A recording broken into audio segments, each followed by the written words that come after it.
meeting to order. There we go. Got it. Got it. Thank you, John. John the Moose, looks like. We have approval of the minutes from June 7th. If you've all had a chance to look at it, I think we were the same. The four of us were all there. So, any comments, questions? I have a motion to approve. I move to approve the minutes from June 7th. Okay, second. I'll second. Very good, Gwen. Thank you. All in favor, say aye. Aye. Aye. Aye. Okay, minutes are approved. Any communications and announcements?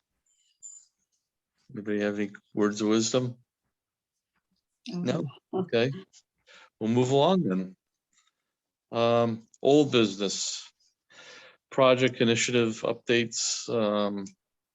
I guess probably I'll just, unless anybody has anything to add to this, I don't know, Maureen, you don't have anything from the Historical Society of Kent, you're not really involved with that at this point. No. So I guess with anything else, other initiatives, I'll leave those to the update with the meeting on Board of Selectmen. Have a little bit to talk about there. So anybody else have anything? No. Okay, they're moving right along. Well, one of the things that did come up at the Board of Selectmen on the Trumbull House, they were looking for the guy that was the architect of the previous one, and he's never responded back to them, so they're looking for something else. But it really begs to the point with what is someone going to do with the place? Because it does not really serve as a place for archival storage of any of the materials that are currently in the vault in the town hall. And no one really has stood up and taken ownership of anything there. They're looking for someone else to come in and do something about it. So it's kind of like deja vu all over again. Gwen, do you have any update with that, with the Historical Society? No, I don't. It seems to be on hold. And it was a while ago when I spoke to Joni. Need to talk to her. I did attend a meeting in another town in a Zoom meeting in Wellington. This is a different topic, but I just note how they appropriate money for open space, like try to get $60,000 when they see a good property come available. And I just want to, I don't know if this is the right time in the meeting, but I want to toss this out there.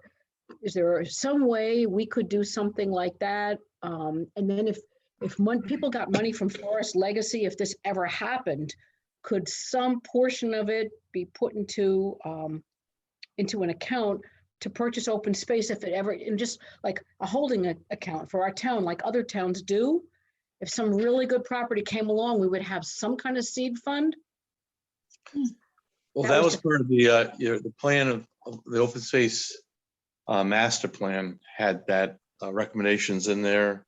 Board of Selectmen did start a fund of sorts. I don't know how much is in there now, but it was when they purchased the development rights for the orchard. So that's something that really Conservation Commission should go back with their open space master plan and resurrect those recommendations and have those discussions with the Board of Selectmen.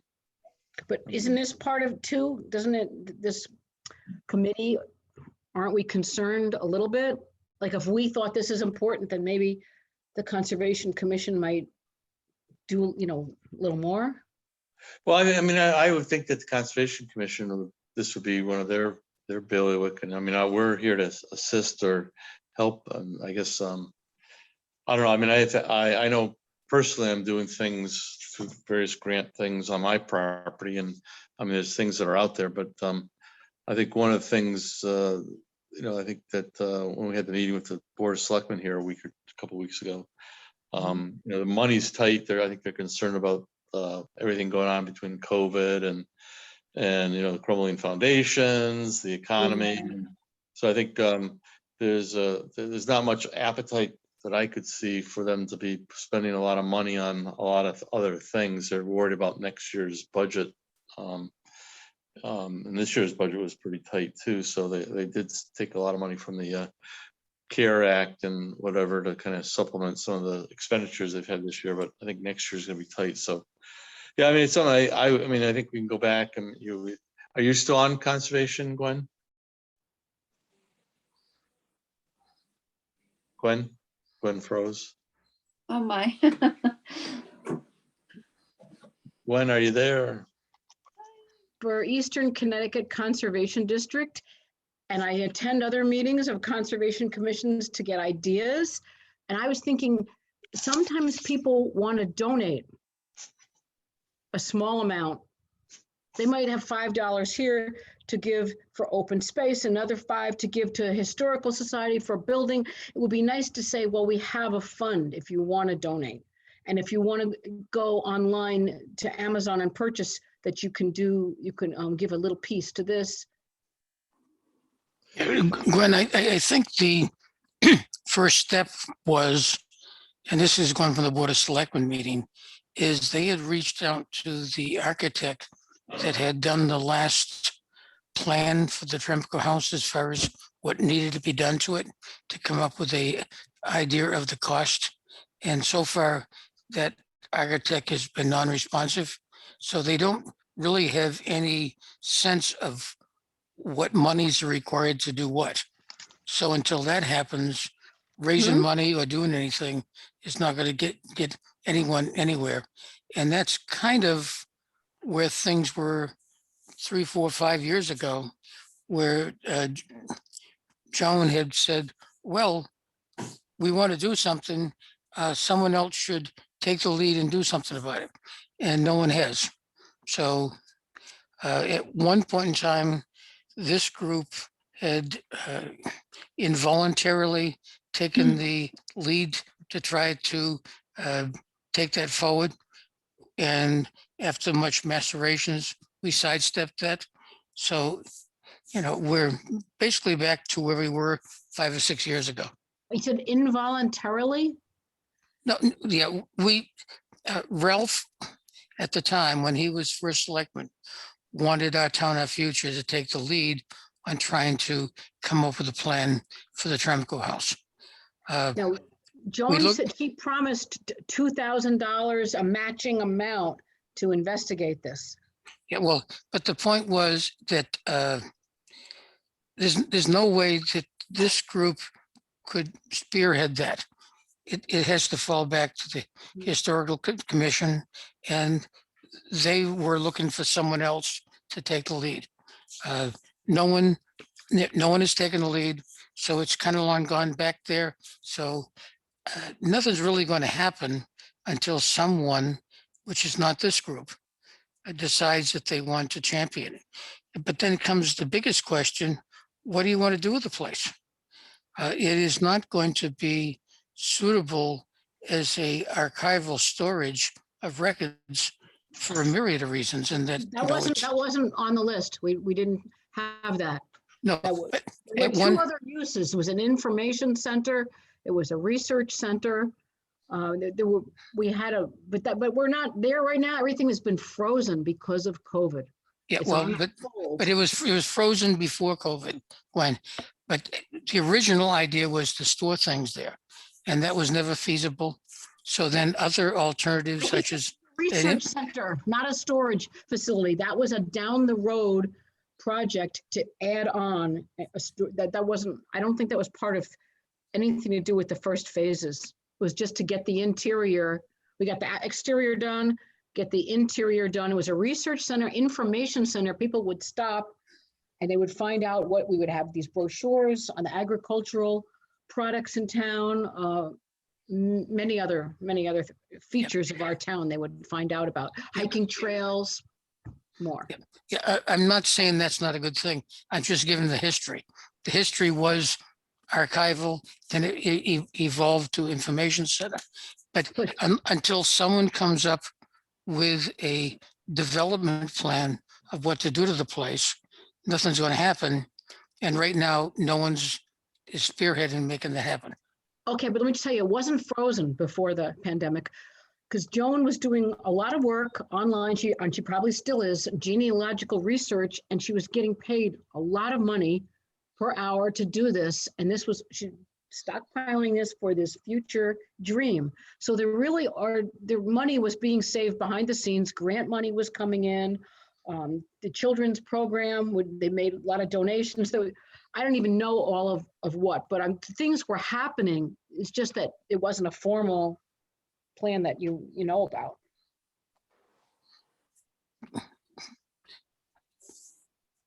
Gwen, I don't know about that. I'm just reporting what happened at the Board of Selectmen meeting. They're waiting for a response from the architect to determine what's the next step to do something with the building. Okay. Gwen, question for you, circling back on the question you had on open space. Are you still a member of the Conservation Commission? Yes, I'm a member of Ashford Conservation Commission and Eastern Connecticut Conservation District. Yeah, so I mean, to your point about Ashford doing something about purchasing the land thing, maybe you can go back and you can raise that point with the Conservation Commission, because it is part of the plan of Okay. conservation. I mean, the plan Well, I of don't want to, I just plan of want conservation to development and also have a the place people can donate to. Do you know what I mean? Just Yeah. that it's like a future thing. I know right now everything's tight, but every little bit would add up. If people were aware of it, we had it in the Ashford Citizen, this exists, because I don't even know what we have there. Well, a town has a difficult, unless they put up a 401(c) type of, a 501(c), I'm sorry, entity. The town itself, I don't think, can take donations to that type of thing. That's why you have the various land trusts here. Joshua Trust is one that does this in town. They've got a lot of properties. So I think, if you want to go back, again, the open space master plan identified some of those potential funding sources and or areas where people could donate and things. So I think if you go back and look at that, and that You would be the cannot place to do it, donate. I think. You cannot donate to the The town. last thing I knew, no, the town can't take those kind of donations like that. They'd have to set up like a lot of places, a lot of communities set up this separate entity that basically is an adjunct to the town, and it's under a 501(c), where they're able to do these various projects.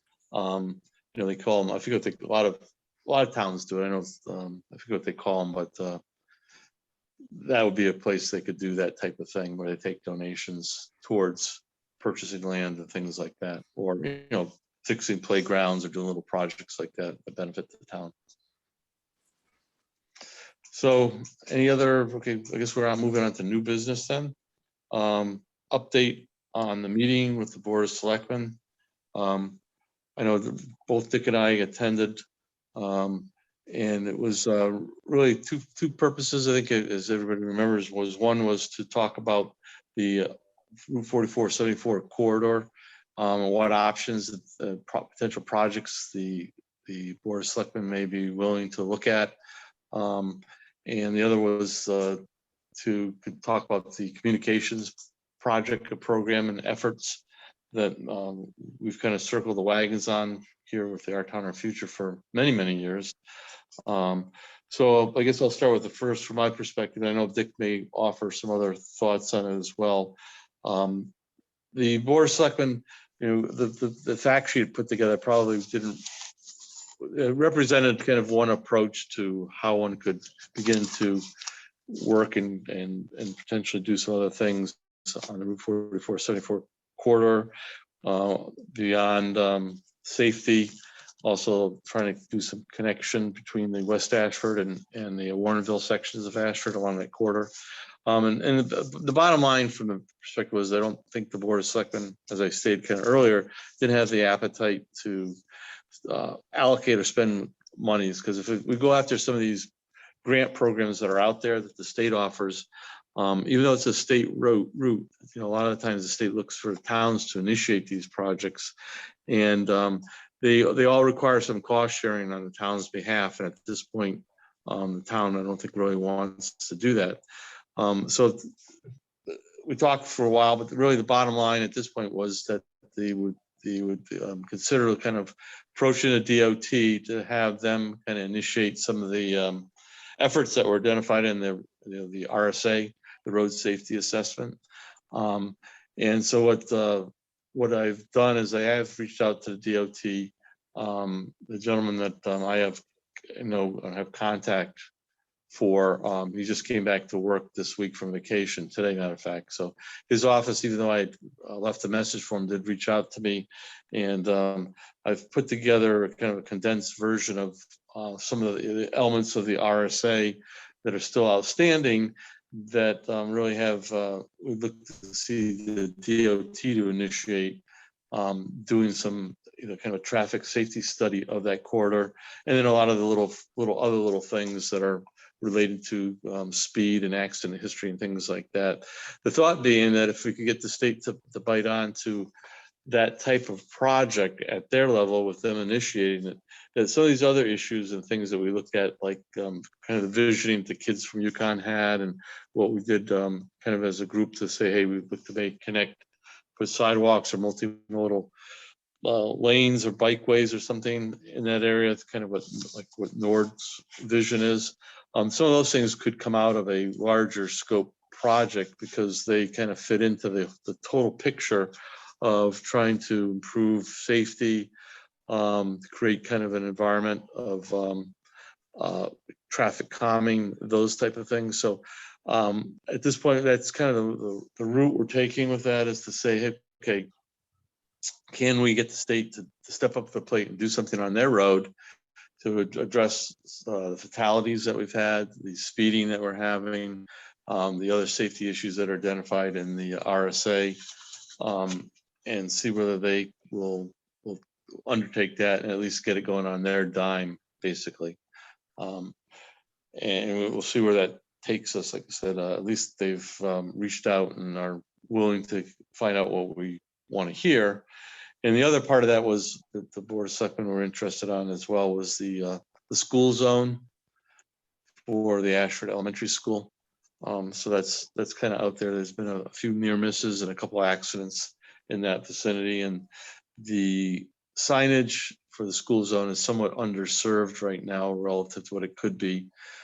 So we're possibly looking at whether we can, get the DOT to do some additional, pavement marking, signage, maybe repost the speed limit, and also maybe put up some speed radar signs, which are done in other towns. If you travel through Stafford, you'll see it a bunch of them on Route 190, and actually on Route 32 as you come into the circle there in Stafford Springs.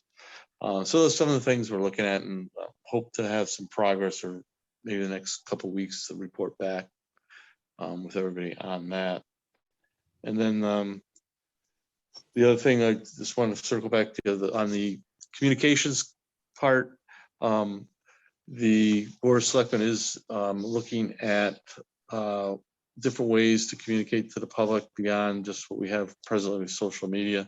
They're looking possibly to do something on their webpage that might allow people to kind of sign up for alerts, like for minutes of meetings and things like that. They were looking at kind of like this reverse 911 system that would, in case of an emergency, that everybody would be contacted. They could reach out and say, hey, there's something going on, the road's closed, whatever.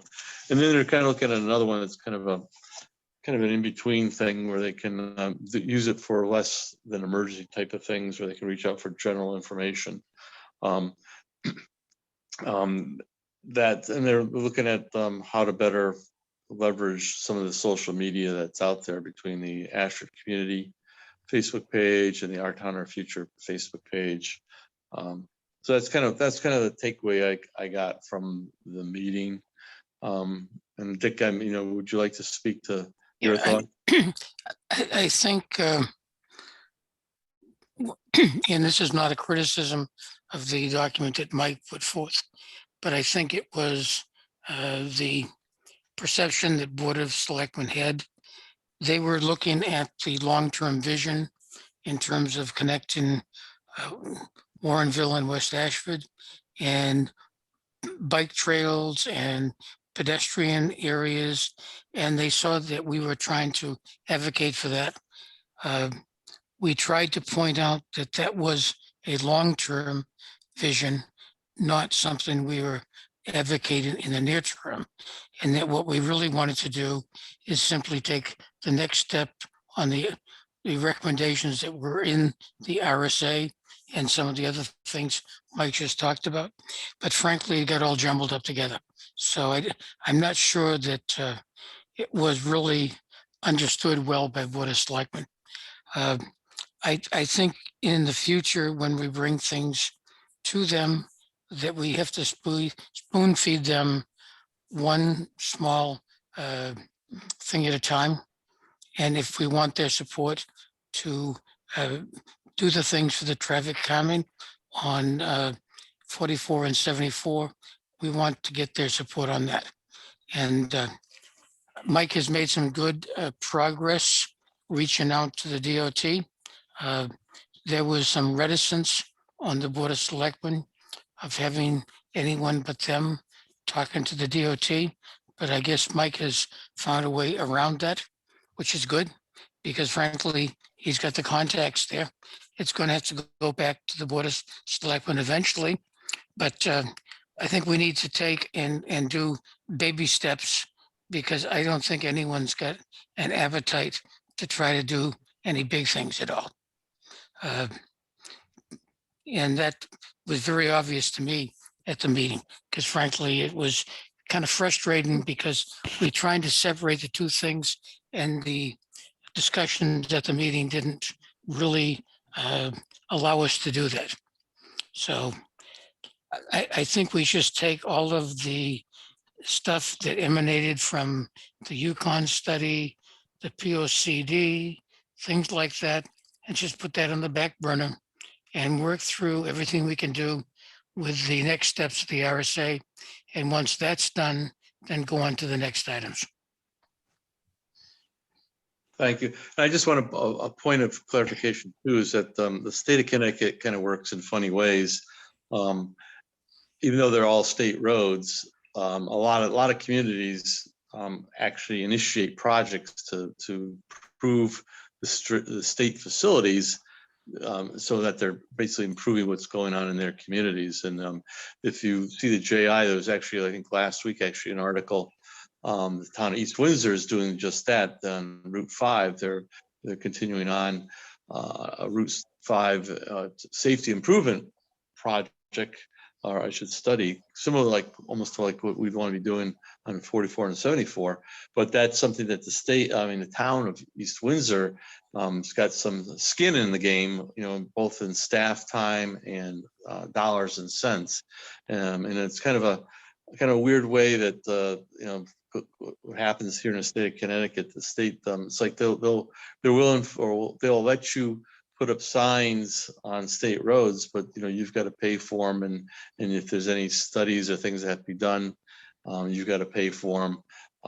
It's a little frustrating from that perspective. And my previous place of employment spent a lot of money put up front to get the state to put up some money to fix roads, state roads as well. So it's kind of unfortunately the way the game gets played. But we're going to take this approach to see if we can get them to some point. If we look at the RSA, at least the state has put up the no parking signs across from Cumberland Farms. They took down the mirror. They did some line striping on 74 to change that speed or passing zone.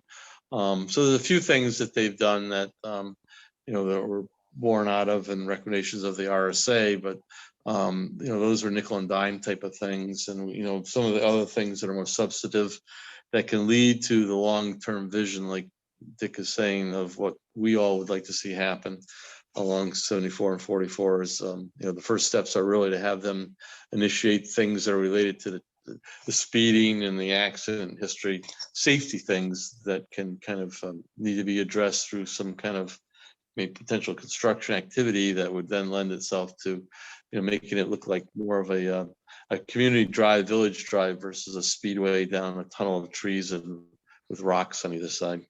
And the kind of things that came out from the Board of Selectmen was they wanted to prescribe the solution, which Mike's experience and my experience, not in this town, but in other towns, is you got to get the state to decide what they want to do, not tell them what you want them to do. Like you can't tell them, put in a traffic light at 44 and 74. That's not going to be something they're going to do. They're going to want to study the alternatives and come up with a solution on their own. It is obvious to anyone that wants to look at the circumstance that there is significant danger on 44 and 74. We've had one recent and two past deaths on 44, and there have been at least 3 or 4 accidents, major accidents that I'm aware of on 44 and 74. So, I mean, it's not like it's a problem that is just minuscule for the town. It is a dangerous area and something should be done. And someone needs to speak up for it. And if we can get the wherewithal as our group and get empowered by the Board of Selectmen to do that, I think we can make some forward progress. So the bottom line, the good news is that at least we found out what the Board of Selectmen were thinking about as far as their appetite for a town-initiated effort along those areas. The only initiative at this point the town would like to do is to get the Department of Transportation engaged in a conversation on it, and that's really what I'm trying to do is facilitate a meeting with the DOT and the Board of Selectmen to talk about the items that have been identified in the RSA and these other safety issues along 89 as well. So we'll see where it goes. Stay tuned. Any other questions? For now, it's driver beware at that intersection. I drive quite a bit from my home to stores. And every time I come to that intersection of 44 and 74, I slow way down. The number of times a truck or a car is pulled out right in front of me has been phenomenal. Yep, that's for sure. No doubt about it. Okay. And any other I questions? drive a bright red truck. I mean, it's not like you can't see me. You have any comments, thoughts, Maureen, before we move on? No, hope we can resolve this. I hate to see this happen. Okay. And it's worse since the dollar store. Is everybody agreeing on that? Yes. Well, everybody except for DOT. Well, you got to realize all the ingress and egress for the dollar store and Cumberland Farms are designed by the DOT. In each case, planning and zoning and the owners of the properties had a different ingress and egress, and then the DOT overrided that. Especially the one on Cumberland Farms, Yeah. there was never any intent to have it the way it's designed. It would have been totally different with a better line of sight, but the DOT changed that and they did the same thing with Dollar General.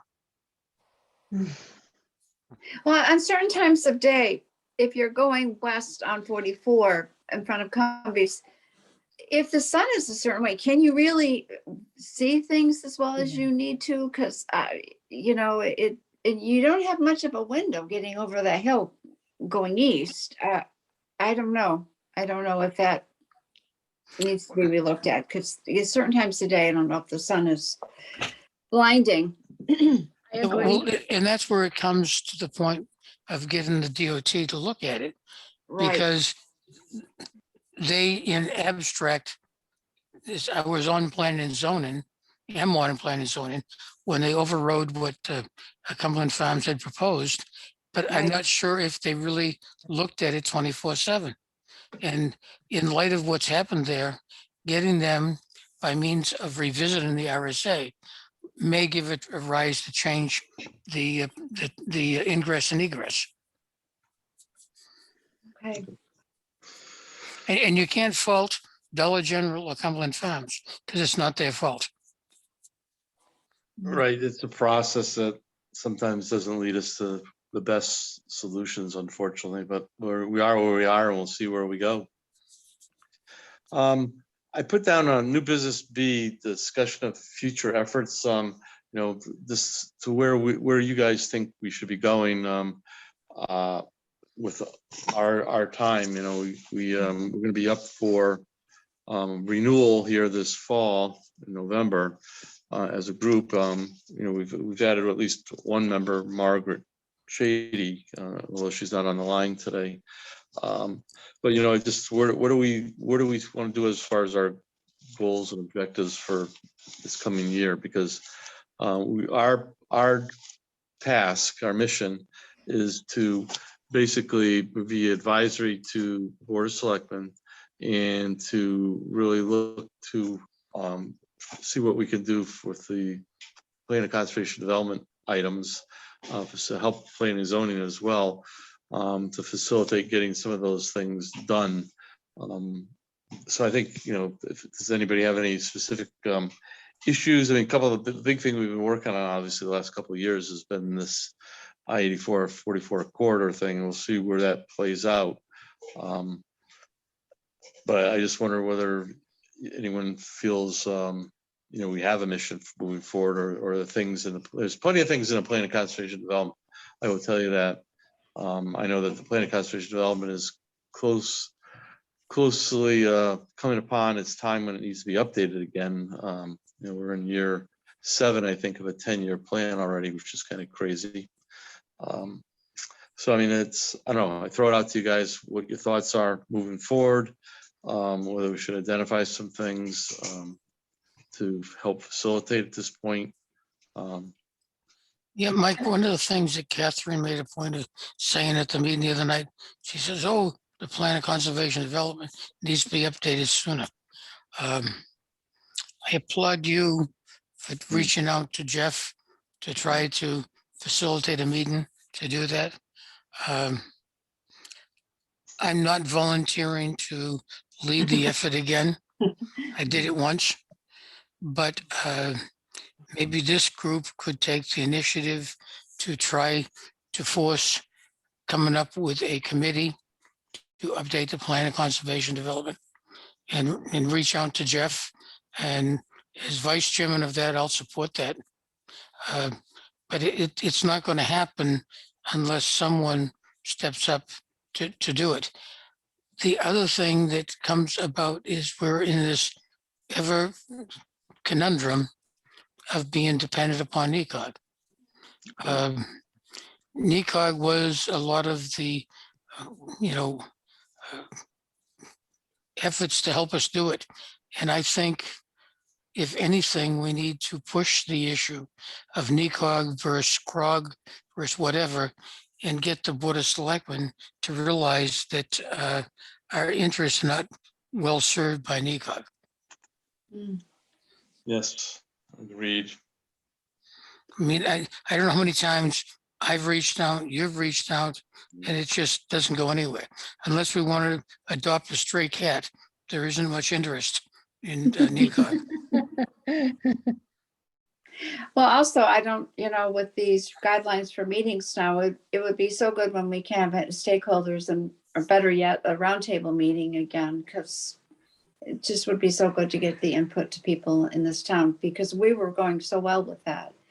That Yeah. roundtable meeting was very motivating. Yeah, Mike, is the idea of the meeting format on your agenda? Yeah, I mean, I got the thing from First Selectman late, but it's under C, new business C. We're going to talk about that. Mm-hmm.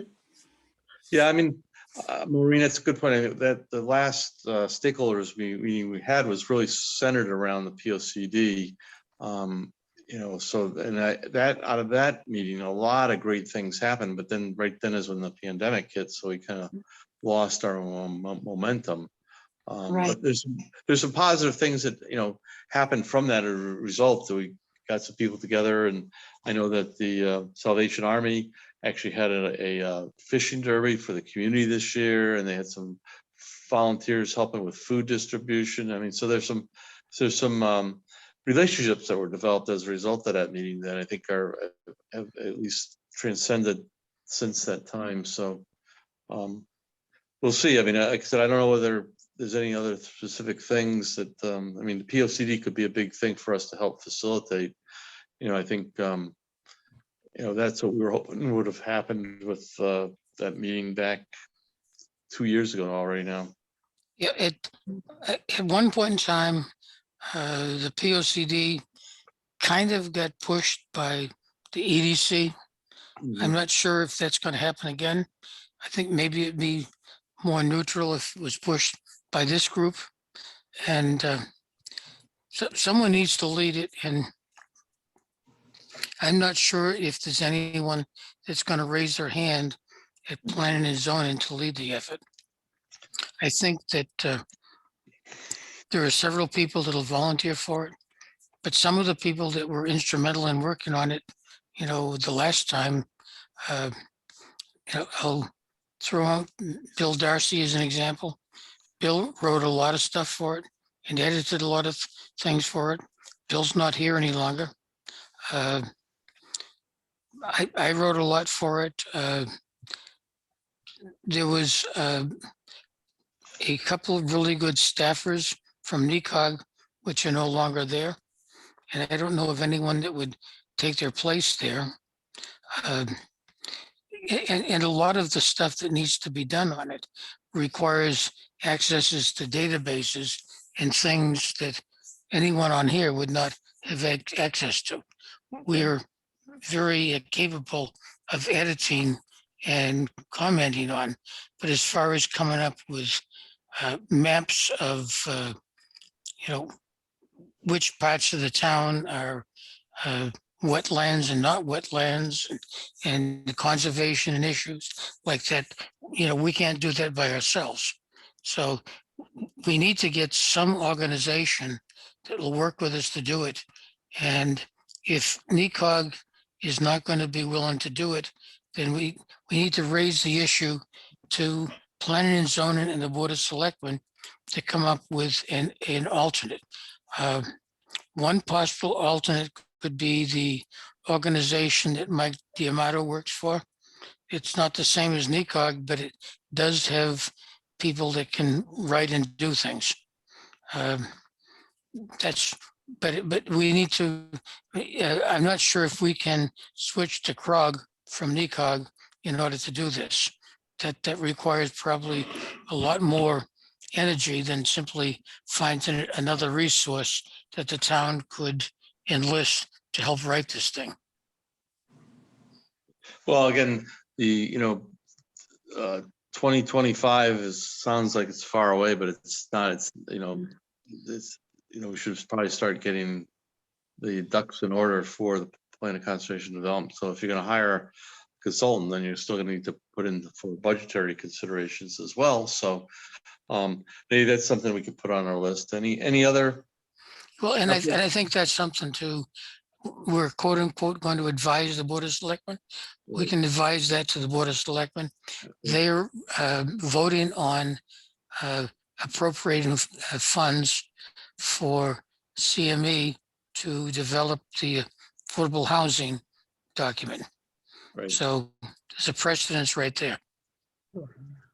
And I think our first select woman, she seemed to be interested in pursuing more of what POC has. I mean, POC is a rich document that really is, if nothing else, you can look at it as the business plan for the town. So I mean, there's a lot of things that have been accomplished in there, but there's so much more that could be done. So, yeah, I mean, that's one thing. Any other thoughts on other things that kind of are out there that people want to talk about? Well, Mike, I would suggest that relative to POCD, that we suggest since we advise the Board of Selectmen, we suggest that they consider finding a vehicle to help assist in developing the POCD, and that our town, our future would work in concert with planning and zoning. Yep. Okay. Maureen and Gwen, any other thoughts? I think that's a great idea, but I also think what we discussed at our last meeting, the communications issue and the safety issues right up there on our list. Yeah, I think that one's playing out with the Board of Selectmen right now, so I think, Okay. I think that's got some legs. I know that Margaret suggested maybe something a little more in the social media, and that was discussed kind of peripherally with the Board of Selectmen, but how do we, the younger generation, what are they really looking at as far as a method for getting their information in the community? So I think that's something the Board of Selectmen are gonna have to be sensitive to, and but I think they've kind of at least moved this item forward, a lot further than it's been in the last few years. Good. Yeah, the email is really important because not everybody wants to do social media, and even people who do, they get sick of it. They say, I am taking a break from it. And all ages, some do, some don't, go on Facebook. And this, you've got to get to somebody, there's an emergency, there's got to be some other way where they're going to see it pop up on their phone right there. Right, Email, I mean, absolutely. a text, if not an email, something. Because there's been a lot of crazy stuff the last few years, emergencies Yep. out here. I mean, And the text push, all of my doctors are using text to say, oh, you got an appointment in 2 hours. Press C to confirm, right. And that isn't even like an emergency, like the axe murderer is in the woods behind you. And, well, we had at the beginning of the pandemic. And then where do you get water if you have a well and then the power is out for days?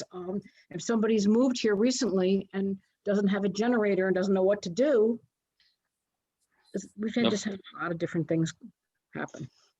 Okay, so we got a few things to talk about there, so that's good. And I would encourage all of you to take a look at the plan of conservation development again to see if there's any specific things within that you think we should try to help highlight and help facilitate that are important.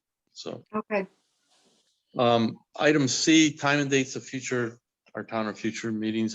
So Gwen, I guess we're trying to get as many people on here. I mean, the first Monday of the month still is good for you. Any Monday, yeah, because I just got home from work and I don't get home till really late on Tuesdays and Thursdays. Okay. Margaret Shady, is this bad for her? I don't know if it wasn't originally, so I'm not sure what happened there. So I'll have to check with her again. Yeah, Mike, Thank you for all your efforts to make this happen. Mike, put an email out that says the meetings will officially be on X day, because I've Right. got our town, our future scattered all over the month. Right. yeah, Well, that's why this item's on here, because our regular meetings were posted with the town clerk's office. So I'm gonna look to, they're gonna have to be special meetings from here to the end of the month, I mean, the year, but then after that, we can move them to the appropriate day. But I'll get that out, and we'll just make them all the same Monday. The problem we had before is some of the Mondays were holidays, so that messes things up. So Yeah. first Monday is a holiday, so we're gonna run into the same thing with Labor Day, I think, too. So Right. so September's meeting, unfortunately, we're gonna have to move to another date. We'll probably make it the regular day it was on because of the Monday holiday. But anyhow, I did send out to everybody the correspondence from the first Board of Selectmen about what to do with the future meetings as far as the 3 options of in-person, fully remote, or hybrid, which is a combination of in-person and remote. So I want to give you all a chance to kind of weigh in of what you'd like to see. I'm not going to go through the litany of all the pros and cons, so I think you all had a chance to look at that. So Maureen, what's your vote? go ahead, Gwen. What are you gonna say? Okay, all right, well, You you'd want to go like to second? say we're gonna be in person soon, but then with the variants, with all this stuff happening, this is convenient for me. I can come right home from work and go into my Zoom in the dining room. Or if you say we'd rather meet everyone votes to meet at the town hall, I will just head that way. And I mean, So are you looking at so in person will provide you with that option because it still allows for I'm flexible, whatever the majority wants. Okay, But if things are getting worse now, it seems like they're talking about putting masks on again. It doesn't look like that's the direction that we're going this Right. week. right. Well, Okay, Maureen? just as an aside, of the 4 of us on here, has everyone been vaccinated? Yes, Yes. Yes. Me too. But that doesn't mean anything these days. What they're saying, this variant is, I mean, they did that study, Barnstable, Massachusetts, where 75% of the people that contracted COVID were vaccinated. None of them ended up, I think one person died from all that, but that person was unvaccinated. So you don't get sicker, but you can still get it. So that's the craziness we're in right now. Well, you know, I like the idea. Go ahead, Rick. I like the idea of meeting in person, but it's a practicality. With COVID, we're still in not a good area, and also we're going into winter, so maybe we can relook at it in the spring. I like to meet in person, but being practical, maybe we should continue remote. Yeah. Get past winter. Just a suggestion. I personally don't have a problem with the remote, but I do have, and not so much on this one, and the fact that Ray Fenn didn't join us, but I Yeah. read Ray Fenn's email. He is deathly afraid of meeting in person. He was suggesting that maybe someone rent a tent and we can meet in a tent outside the town hall, which according to the provisions that was being proposed is not going to be possible. So does he know how to do Zoom? Does he need someone to help him set Zoom up at his house? I've talked to him through it and I said, you know, Ray, it's not that hard a thing to do. He says, well, I don't do Zoom. Then like not on this group, but like on the EDC, Gary Lawrence tells me flat out, I don't do Zoom. And then I've got Terry Wakeman, who's also member of the EDC, says, if we got to do Zoom, I'm going to resign from the EDC. So, Well, we had a member on Joshua's Trust on our acquisition committee who said the same thing. As soon as she got a new laptop with a built-in webcam. Now she loves it. She says, I can't believe how easy this is. And she was scared before someone's going to hack her or this or that. We talked her through it. She loves it. She says, I don't have to drive everywhere now. And so if somebody could just set it up with them and explain, well, maybe they have an old computer and they need to get something with the webcam built in. yeah, well, Bug some new tricks. I'm just kind of relying, not so much for this group. The only one in this group that applies is Ray. And when I spoke with Ray a month or so ago, and I think Mike, you maybe spoke to him again sooner. Yeah. He's just as uncomfortable with Zoom, just doesn't like that approach. He's also uncomfortable with meeting in person. So I think Ray is kind of backing off of things in general. It's Is too bad because I missed his input a lot. Is that correct, Mike? I talked with him just a couple of days ago, and he actually said he was going to try to make an effort. Because he really wanted to kind of be involved here a little bit. He was feeling better, and so I think I don't know what happened. Maybe I'll have to stop by and see if I can show him how to do it the next meeting we have. But yeah, I mean, I think I feel the same way you all do. I mean, I'm going to be honest with you. You know, I have family members that are high risk. So even though everybody's been vaccinated, I would feel uncomfortable probably meeting in person right now, especially with the way things are going in the wrong direction. But you know, so in person, it still allows for you know, members to Zoom in. But so we could still do that. I mean, the hybrid I looked at, but I guess there's a little more complication there Yes. as well. But the hybrid offers the public, I mean, not that we have a lot of public that join our meetings, but if we were looking to end up having a one of our stakeholder meetings, and we probably, we have to look at how we would do that, but that probably wouldn't happen until next year. And this provision that the Board of Selectmen is looking at goes through April 22nd of next year, I think. So I think, I don't know, so I'll forward to a recommendation. It sounds like that everybody would like to do the in-person, but still have the option of at least zooming in for the foreseeable future until we get past these strains of COVID that are creating problems. Yeah, the group, the four of us here, I think there's no one has a problem with doing Zoom. My concern is some of the stalwarts that would, join us are dropping out. So we're losing people that would be contributing. I'm not all that wild about the hybrid, which says we gotta open it up so anyone can zoom in if they want to, because that opens up things to, we really don't have, on this meeting, I can't remember anyone that was not part of this group attending the meeting. Yeah, we In the- can do.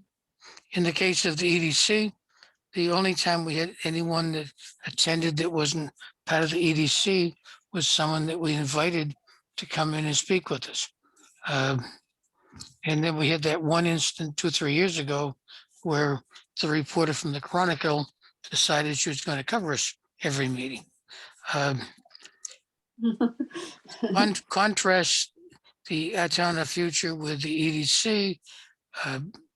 Planning and zoning has public hearings. And every meeting I have with planning and zoning, there's at least 2, 3, sometimes 6 or 7 people that are not part of planning and zoning that sit in on the meetings. And when there's a public hearing, there can be as many as 20 or 30 people. So those, I think, have to have the ability to allow people from outside to attend them. So it depends on the type of commission you're talking about. So, I mean, if I were in planning and zoning, I would vote for things to be, open totally to everybody, because that's the way it works. But I don't think for these small, commission meetings like we're having now, that, we want to have everything that's open to everyone, because that, I think, and John, you can testify to this, it makes the logistics of organizing the meeting a little more difficult. Is that correct, John? I've been to a lot of meetings that Zoom meetings in other towns, and it's for a commission, but I go to and I learn from them. And on our Conservation Commission in Ashford, people can come as a guest because it's posted on the website, the town website. These are when our meetings are, and they are open to the public. So you're saying that this, Our Town, Our Future, is not open to the public? Well, I'm saying that if we were to make it open to the public, that's a whole different structure for the meeting. It would mean that we'd be primarily Zoom. And it would mean some people that would not be comfortable with it would not be coming to it. Yeah, all our meetings are public. I mean, they're posted, and but nobody's. We've had a few people that have attended. The first select woman's attended lately, but we've had a few that have joined us as guests or wanted to come. But it's not like Dick says, planning and zoning is. There's people that are coming to present for their permits or whatever, applications or things like that. So, yeah. So I guess what I'm hearing, I will forward to the Board of Selectmen that, we, at this point, we prefer in person with the ability to people to zoom in. And the subject to things that change in the landscape here, but that, so it still allows the public to attend, just doesn't mean that they can zoom in though. The only ones that can zoom in are the members of this group. So the link today that we got, is it posted on the town website? Yes, it is. Yes, it is. So it really is a public meeting. They just didn't come. Right, and the likelihood of someone coming is low. I'm very comfortable wearing a mask too. I don't have an issue with that. I don't know if we meet in person. So, You know, eventually this whole circumstance has got to get back to normal. Uh, I, you know, I'm vaccinated and I talked to my son who's a doctor and his wife who's a doctor. And as long as you're vaccinated, the likelihood of anything major happening, if you are in a immunocompromised family such as Mike is, I can identify with that. But by and large, the average bear, this is not a big issue, at least from everything I can see from my medical family. this is probably backward here, but if Ray isn't comfortable with Zoom, would it be illegal for him to maybe call one of us on FaceTime during the meeting? Is that, I'd really like to get his input. I mean, he wouldn't have would only have the audio for most people, but he could still participate. I don't know, could you do that? Yeah, well, he could from the Zoom call in like on a conference call. There's a phone number on the Zoom that he could Oh, do. yeah. Yeah, he doesn't have to have his picture there. He could just could have his voice and he could hear us. Yeah, and he could participate, and that would be good. Yeah, and you notice I'm not waving my hands around because I'm kind of like old technology. I've got I don't have a laptop. I don't have a video camera. So you can just see me like I look like, for the past year or two. But I don't think you miss much not seeing me waving my hands around. At least I hope not. Well, we'll take what we can get. Okay, That so we could be eating dinner and we wouldn't even know it. Yeah. been there, done that. So any other thoughts I on, just want to mention one thing. yes, This is related to signs. You talked about signs before. Somebody told me, I haven't checked this out yet to see if it's true, but they said that the sign saying Ashford coming on 74 has fallen down. And I don't know who to contact. Well, first I have to make sure this is really the case. And then who do we contact to get this fixed? Gwen, which sign is this? welcome to South. They told me it's on 74, so I'm assuming it's that little red. We have them in like in 3 different directions coming into town, so you're crossing the line from Willington to Ashford. There's been a lot of vandalism on the signs, and someone even took some of the road signs and changed the Ashford to Trashford. Oh, no. So, I mean, at one point in time, the EDC was the ones that paid for all those signs. And the one up at exit 72 was mowed down by someone, and we replaced that a year or two ago. I know the one going on 44 to Stores is okay, and the one going down to Mansfield Center on 89 is okay. I haven't been on the one on 74. Well, I guess I should go pull over and look and see if it just fell down or, if it's been destroyed. Unfortunately, there are people that really don't respect anything, One of the things that I would say is let the town maintenance guys know about it. And if it's repairable, maybe they can put it back up again. The one that was knocked down at exit 72 was not repairable. And we took some extra money on the EDC and replaced it. I'm not sure what goes through people's minds, but unfortunately it's not good things. It's too bad because I remember people put flowers under and they fixed it. They made, nice signs and it's too bad. I didn't know if it was an accident or something. Okay, any other questions or thoughts or comments or? Anybody have the winning lottery number for tonight? Well, Mike, we appreciate what a good communicator you are. You really keep us informed. So I appreciate that. You gave us the number to click on again in case some of us had deleted it accidentally. So I really appreciate that. Thank you. Thank you. And run a Any good other- committee. Okay, well, hearing no other comments, good to see you all. The moose, I guess, is going to probably go, where was it, an apple on the head of the moose there? I can't tell, but anyhow. It's a hedgehog. It's actually a capybara. A hoo-ha-ha? It's a How do you capybara. spell that? It's a capybara, the world's largest rodent.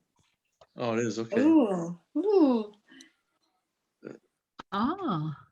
It's hard to tell. It's a kind of a weird looking, yeah, hey, nice. Well, hopefully that they're not in the ponds here in Ashford, so we're safe. Well, we've got a new osprey in the swamp. Oh, nice. But unfortunately, Junior and Mother are all not gone anymore. Are gone. Well, with that, I wish you all a good rest of the week here and stay safe. The weather's gonna be nice